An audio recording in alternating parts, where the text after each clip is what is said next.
How do, I'm Mark from Morrigan's Creations, and today we're going to actually be making two models for your next tabletop adventure.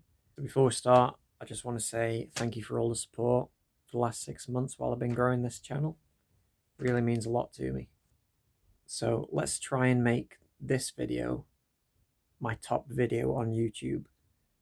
The record for likes at the moment is 31, and that was for the OMC video. So let's see if we can get higher than that. So without further ado, let's get to the desk. Let's get crafting. So like I said, this video is a 2-for-1. Both models started with similar bases. I got 2 dragons from a shop called The Entertainer here in the UK. I don't know if they've got it in other countries. And I also found these parts from a Final Factions kit. I found these in Poundland. I understand they're quite rare. Pretty hard to find around here anyway. I know people like build making stuff struggle really hard to find these things. As you saw, this piece that I'm using as the head came from the Quake Arms accessory pack. I think it said that's for the Khan faction. I'm not too familiar with a lot of the Final Faction stuff, so I don't know much about the lore. I don't know who the Khan are. I don't know what Quake Arms are. I'm using it as a head and a chest. So the pose of the original dragon model was absolutely fantastic. However, the lack of heft that he had was beginning to annoy me. So by adding these Quake arms, I was able to make him, in my eyes, much more substantial and intimidating. It's also kind of funny seeing this behemoth of a monster being held up by those little chicken legs. So right now we're being the world's worst dentist and removing his old teeth using some of my old model snips.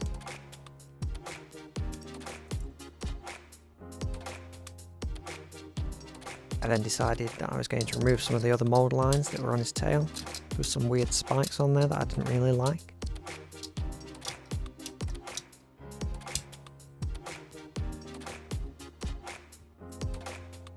Now we're going to start drilling out his gums, ready for his new aggressive chompers.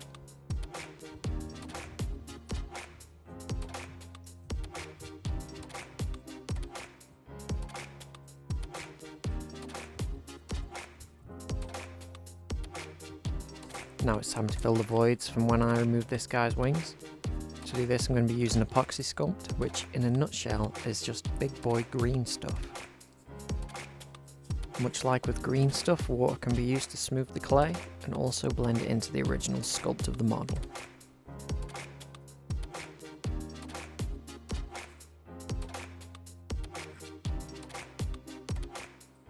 While the clay is still wet, silicone shapers can also be used to help define the muscles on the back of the monster. These silicone shapers can be found in any hobby store and are relatively quite cheap. Next I went and used this homemade texture roller to add an interesting texture to the skin similar to what already existed on the sculpt. Once again, this helps tie in the sculpted details with the rest of the model. I chose to do a few passes with this roller just to ensure there was no repeated areas and to also hide any areas that may have been flattened by my fingers while holding the model.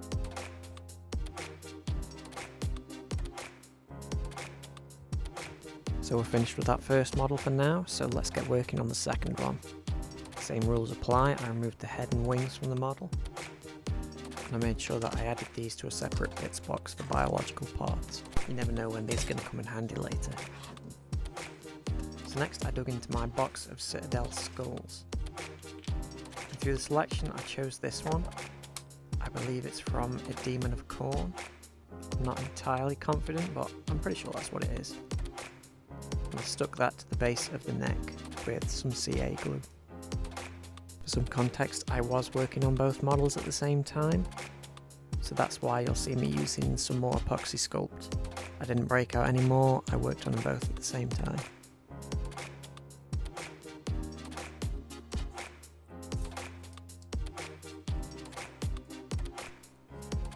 Once I've used the aforementioned epoxy sculpt to fill in the voids, I took it outside to prime.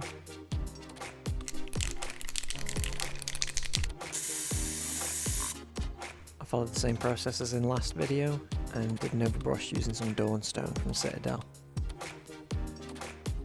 This prepares the model for the next steps, which is going to be using contrast paint through an airbrush.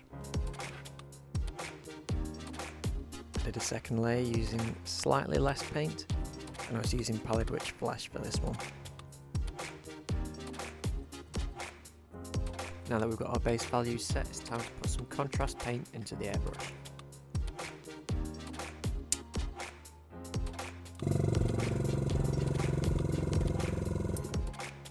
I started adding Volupus Pink into the airbrush to do an overall base layer of the first model. I've seen a fair few different opinions about using contrast paints through an airbrush, but in my experience it seems to work perfectly fine for me.